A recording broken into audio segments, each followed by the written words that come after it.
আওয়ামী লীগের বাংলাদেশে রাজনীতি করার অধিকার নেই, বলেছেন নূর। এদিকে জুলাই-আগস্টের খুনিদের বিচারের দাবিতে চট্টগ্রামে শিবিরের মিছিল। ক্ষমতায় থেকে দল গঠন মানুষ ভালোভাবে নেয় না, বলেছেন জোনায়েদ সাকি। সর্বশেষ জানাবো, বিডিআর সদস্যদের অন্যায়ভাবে আটক রাখা হয়েছিল, বলেছেন মিজানুর রহমান আজহারী। এতক্ষণ শুনছিলেন সংবাদ শিরোনাম, এবারে বিস্তারিত।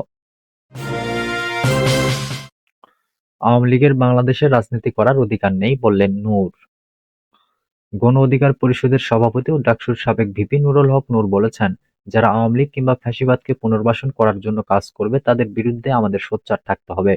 আওয়ামী লীগ জনগণের কথা চিন্তা করেনি, জুলাইয়ে দেশে গণহত্যা চালিয়েছে। গণহত্যায় জড়িত আওয়ামী লীগের বাংলাদেশে রাজনীতি করার অধিকার নেই। রাজধানীর শ্যামপুরে গণ অধিকার পরিষদের মহানগর দক্ষিণের এক জনসভায় তিনি এসব কথা বলেন। নুরুল হক নূর বলেন, আওয়ামী লীগ গণ আন্দোলনের মুখে পালিয়ে ভারতে আশ্রয় নিয়েছে। সেখান থেকে তারা কর্মসূচি দিচ্ছে। আওয়ামী লীগ কিংবা ফ্যাসিবাদের দোসর কাউকে রাজপথে মিছিল করতে দেখলে সবাই মিলে প্রতিহত করুন।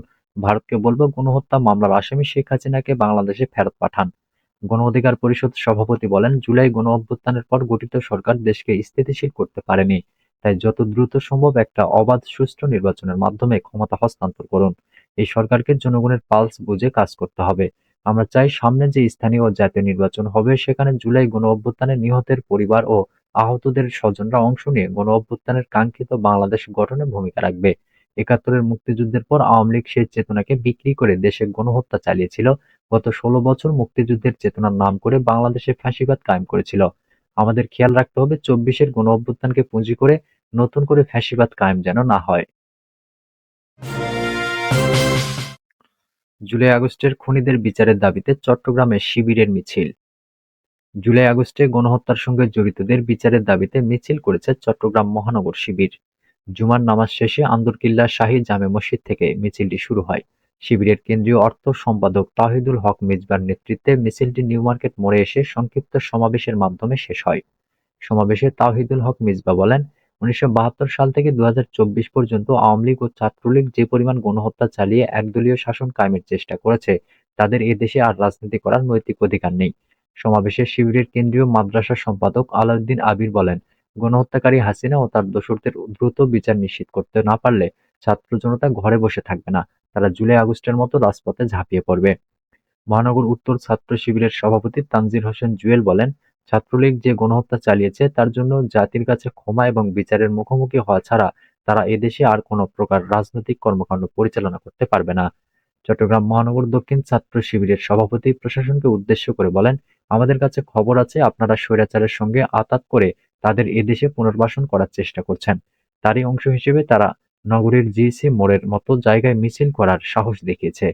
অনতিবিলম্বে তাদের গ্রেপ্তার করে আইনের আওতায় নিয়ে আসুন, অন্যথায় ছাত্র জনতা আপনাদের বিরুদ্ধে মাঠে নামতে বাধ্য হবে।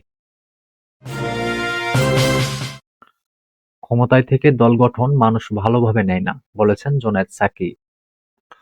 গণসংহতি আন্দোলনের প্রধান সমন্বয়কারী জোনায়েদ সাকি বলেছেন, ছাত্ররা নতুন দল করতে চাইছে, আমরা স্বাগত জানাই। গণ-অভ্যুত্থানের চৈতন্য নিয়ে, আকাঙ্ক্ষা নিয়ে যদি নতুন দল হয়, ছাত্রদের একাংশ যদি দল গঠন করে তাহলে আমরা তাদের স্বাগত জানাবো। কিন্তু ক্ষমতায় থেকে দল গঠন বাংলাদেশের মানুষ ভালোভাবে নেয় না। রাজধানীর শাহবাগে বাংলাদেশ ছাত্র ফেডারেশনের ৪০তম প্রতিষ্ঠা বার্ষিকী উপলক্ষে অনুষ্ঠিত সমাবেশে এসব কথা বলেন তিনি।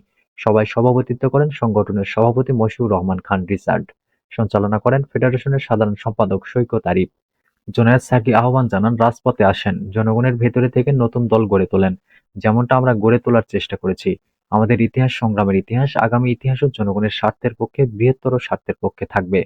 তিনি বলেন, জুলাই গণ অভ্যুত্থানের শক্তিকে সংহত করতে হবে, গণতান্ত্রিক শক্তি গড়ে তুলতে হবে। গণতান্ত্রিক শক্তি গড়ে উঠবে ছাত্রদের মধ্য থেকেই। এদেশের তরুণরা নতুন চৈতন্য নিয়ে নতুনভাবে গড়ে তুলবে, তবেই সম্ভব নতুন বাংলাদেশ। বক্তব্যের শুরুতে ছাত্র ফেডারেশনকে শুভেচ্ছা ও অভিনন্দন জানান সাকি। তিনি সংগঠনের সাবেক সভাপতি। ছাত্র ফেডারেশনের উদ্দেশ্যে গণসংহতি আন্দোলনের প্রধান সমন্বয়কারী বলেন, আগামীর বাংলাদেশ আপনাদের দিকে চেয়ে আছে। প্রস্তুত হন নতুন দেশ গঠনের জন্য। কোনো প্রতিবেশী আমাদের পদানত করতে পারবে না, কোনো শক্তি পারবে না। জুলাই গণহত্যার বিচার, শহীদদের পূর্ণাঙ্গ তালিকা, আহতদের সুচিকিৎসা ও পুনর্বাসনের দাবিতে অনুষ্ঠিত ছাত্র সমাবেশে সাকি অভিযোগ করেন, বাংলাদেশের মানুষ বাজারে গেলে তাদের অবস্থা খারাপ।